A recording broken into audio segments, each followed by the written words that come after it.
Hey everyone, welcome to an exciting journey through time. Let's travel back in time, thousands of years ago, to the beautiful lands of Southeast Asia. Imagine lush landscapes, rivers winding through fertile plains, and the early whispers of civilization. Around the Red River Delta, an amazing civilization began. This area, rich in resources and natural beauty, became the cradle of early Vietnamese culture. This was Van Lang, born way back in the 8th century BC. The people here were skilled in crafting bronze, as seen in their intricate drums and tools. Van Lang, ruled by the legendary Hong Bang dynasty, is considered the very first Vietnamese state. These rulers were not just leaders but also cultural icons, shaping the identity of their people. They were farmers, growing lots of rice. Rice farming was the backbone of their economy, and their agricultural techniques were advanced for their time. The people of Van Lang believed in dragons and fairies, magical creatures representing the power of nature. These myths and legends were deeply woven into their daily lives and cultural practices, but peace doesn't last forever. Conflicts and battles were inevitable as different groups vied for power and control. In the 3rd century BC, a new kingdom came from the north, Aulak. This new power brought changes and challenges to the existing order. Led by the strong Thuc Phan, Aulak took over Van Lang, combining the two kingdoms. This merger marked a significant shift in the region's history. Thuc Phan, now called An Duong Vuong, built a new capital at Ko Loa, famous for its awesome spiral-shaped fortress. This fortress was not just a military stronghold, but also a symbol of unity and strength. The spirit of Van Lang and Aulak, of people wanting to make their own way, would continue for centuries. Their legacy is a testament to the resilience and creativity of the Vietnamese people. The year 111 BC was a big moment in Vietnamese history. The powerful Han dynasty of China, growing its empire, conquered Aulak. This started 1,000 years of Chinese rule, a time of big changes but also lots of fighting back. Vietnam, now ruled by China, was called Jiao Qi, then Jiao Zhou, and then Lin Nam. Chinese rule brought new things. Confucianism, which focuses on rules and respect, was introduced, changing Vietnamese society. But the Vietnamese spirit, strong from their beginnings, never gave up. The Trung sisters, Trung Trac and Trung Ni, are great examples of this resistance. In 40 AD, these brave women, angry about the unfair Chinese rule, created an army and kicked out the Han leaders. The dream of freedom, even though it was pushed down, never went away. In the 10th century, Vietnam's fight for freedom finally succeeded. After centuries under Chinese rule, a new time began with Dinh Bo Lin. In 968 AD, he beat 12 warlords, united the country, and became emperor, starting the Dinh Dynasty. This was the start of Dai Viet, a free Vietnamese nation. But it was with the Lai Dynasty from 1009 to 1225 that Dai Viet really grew. Li Tai To, the first Lai emperor, moved the capital to Thang Long, which is Hanoi today, in 1010. The Lai Dynasty brought peace and stability. Buddhism became popular, leading to amazing art, buildings, and stories. The Lai emperors made changes to land ownership, helped farmers, and encouraged trade, making the economy strong. The Lai era, a great time in Vietnamese history, saw a strong and free Vietnam, proud of who they were. The 13th century brought new problems for Dai Viet. This period was marked by significant challenges and upheavals that would shape the future of the region. The Mongol Empire, led by the formidable Kublai Khan, was taking over Asia with its powerful army. Their conquests were swift and brutal, leaving a trail of destruction in their wake. In 1258, the Mongols attacked Dai Viet, starting many terrible invasions. These invasions were relentless, testing the resilience and strength of the Vietnamese people. The Tran dynasty, which ruled from 1225 to 1400, came after the Lai dynasty and fought back fiercely. They were determined to protect their homeland from the invaders. Led by emperors like Tran Tai Tong and Tran Nan Tong, Dai Viet stopped 3 big Mongol invasions. Their leadership and strategic brilliance were crucial in these victories. The victories at the Battle of Bac Dang in 1288, fought on the same river where other invaders had been defeated, show how smart the Vietnamese army was and how strong their spirit was. This battle became a symbol of Vietnamese resilience and tactical genius. But, fighting within the country and the new Ho dynasty from 1400 to 1407 caused problems. Internal strife weakened the nation, making it vulnerable to external threats. Ho Ki-Li, a powerful leader, took the throne and made big changes, like changing the money and land ownership rules. His reforms were ambitious but controversial, leading to further instability. Seeing this weakness, the Ming dynasty of China invaded and conquered Đại Việt in 1407. This marked the end of the Ho dynasty and a new chapter of foreign domination for the Vietnamese people. The Ming's control of Đại Việt, though mean, didn't last long.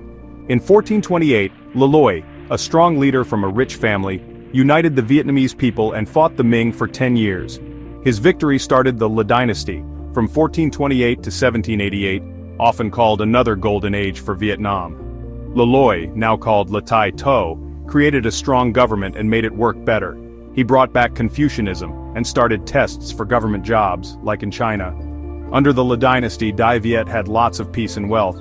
Farming was great thanks to better watering systems and new crops. Trade inside and outside the country boomed, connecting Đại Việt to the world. The Le Dynasty also saw Đại Việt grow bigger to the south. Later in the Le Dynasty, the Trinh lords in the north and the Nguyen lords in the south became powerful. These families, at first loyal to the Lê emperors, slowly took control, splitting Vietnam in two.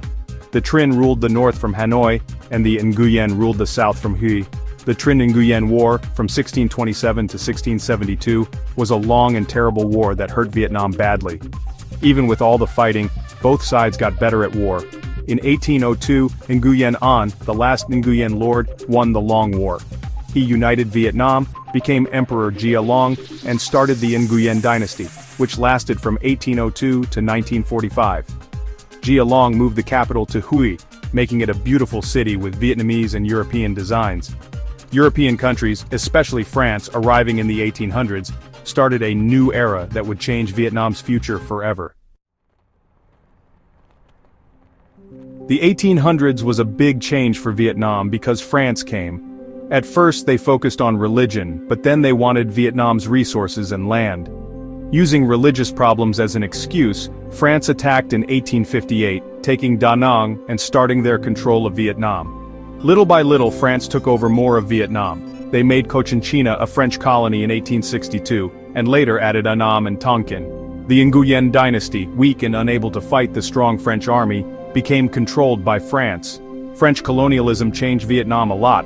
The French took Vietnam's resources, building farms for rubber, tea, and coffee, making themselves rich and making Vietnamese people poor. But many Vietnamese people fought against French rule. World War II made European countries weaker, and this gave Vietnamese nationalists a chance. The devastation of the war left many European powers struggling to maintain their overseas colonies, and Vietnam was no exception. The Vietnamese saw this as an opportunity to push for their independence and break free from colonial rule. In 1941, Ho Chi Minh, a famous revolutionary, came back to Vietnam and created the Viet Minh, a group of nationalists and communists, to fight for freedom. Ho Chi Minh's return marked a significant turning point in the Vietnamese struggle for independence. The Viet Minh quickly gained support from various segments of Vietnamese society, uniting them under a common cause. After Japan lost in 1945, the Viet Minh took Hanoi and declared Vietnam independent. This bold move was a direct challenge to the colonial powers, and set the stage for the conflicts that would follow. The celebrations in Hanoi were a testament to the Vietnamese people's desire for self-determination, and their hope for a future free from foreign domination. But France wanted Vietnam back, so they started the First Indochina War from 1946 to 1954. The French were determined to reassert their control over Vietnam, leading to a brutal and protracted conflict. The war saw significant casualties on both sides and caused immense suffering for the Vietnamese people. This was a terrible war between the Viet Minh's guerrilla fighters and France's powerful army. The Viet Minh used guerrilla tactics to their advantage, making it difficult for the French to maintain control. The dense jungles and challenging terrain of Vietnam provided the perfect backdrop for the Viet Minh's unconventional warfare. The Battle of Dien Bien Phu in 1954, a big win for the Viet Minh, made France negotiate.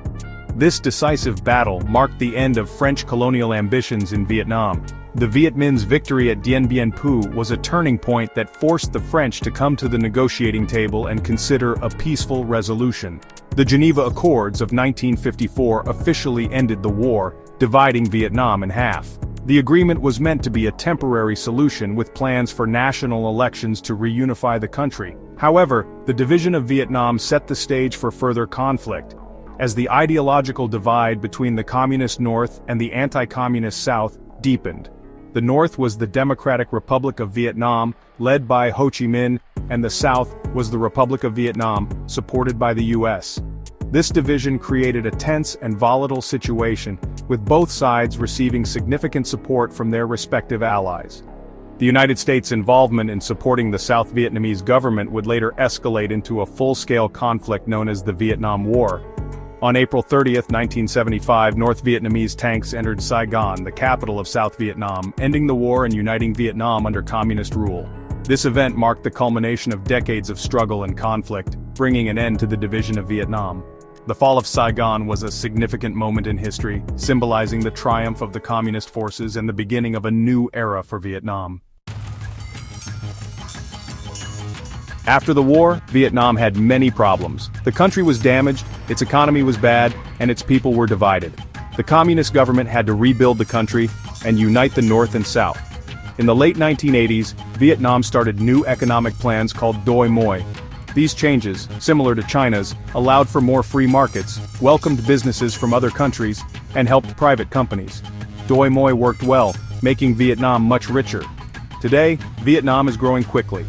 It has many young people, lots of new businesses, and a good location in Southeast Asia. But there are still problems like pollution, rich and poor people, and corruption. Even with these problems, Vietnam's future looks good because of its young workers, good location, and continued economic changes.